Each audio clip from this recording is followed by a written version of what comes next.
భద్రాద్రి కొత్తగూడెం జిల్లా జూలూరుపాడు మండలం పడమట నర్సాపురం వద్ద పోలీసులు వాహన తనిఖీలు నిర్వహించారు. అల్లూరి సీతారామరాజు జిల్లా మోతుగూడెం పోలీస్ స్టేషన్ పరిధిలోని తులసిపాక గ్రామం నుంచి ఢిల్లీకి డీసీఎం వ్యాన్లో తరలిస్తున్న 830 కిలోల గంజాయిని స్వాధీనం చేసుకున్నారు. ఈ గంజాయి విలువ సుమారు 4,15,00,000 రూపాయలని జిల్లా ఎస్పీ రోహిత్ రాజు తెలిపారు. ఈ ఘటనలో 2 వ్యక్తులపై కేసు నమోదు చేశామని 2025లో ఇప్పటివరకు 3,002 కిలోల నిషేధిత గంజాయిని స్వాధీనం చేసుకున్నామని పేర్కొన్నారు. గంజాయి అక్రమ రవాణాను సమర్థవంతంగా అడ్డుకుంటున్నామని ఎస్పీ స్పష్టం చేశారు. 830 kgs of dry ganja seize చేయడం జరిగింది. దీంట్లో 2 అక్యూజ్ని అరెస్ట్ చేయడం జరిగింది. ఇంకా 7 మెంబర్స్ అబ్స్కాండింగ్ లో ఉన్నారు. దాంట్లో 2 వచ్చేసి రిసీవర్స్, మధ్యప్రదేశ్ అండ్ ఢిల్లీకి చెందిన వాళ్ళు.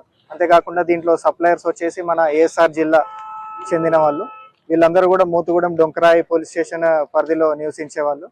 దీంట్లో మనకు ఈ డీసీఎం ఏదైతుందో దాంట్లో ఒక స్పెషల్ క్యాబిన్ ఏర్పాటు చేసి ఎవరికి కూడా కనబడకుండా 830 kgs ఆఫ్ డ్రై గాంజా దాంట్లో స్టోర్ చేసి తీసుకెళ్తున్నారు. వీళ్ళందరూ కూడా మనకు ఇదివరకు కొందరు ప్రీవియస్ అక్యూజ్ కూడా ఉన్నారు. వాళ్ళపైన కూడా గట్టి నిఘా పెడుతున్నాము.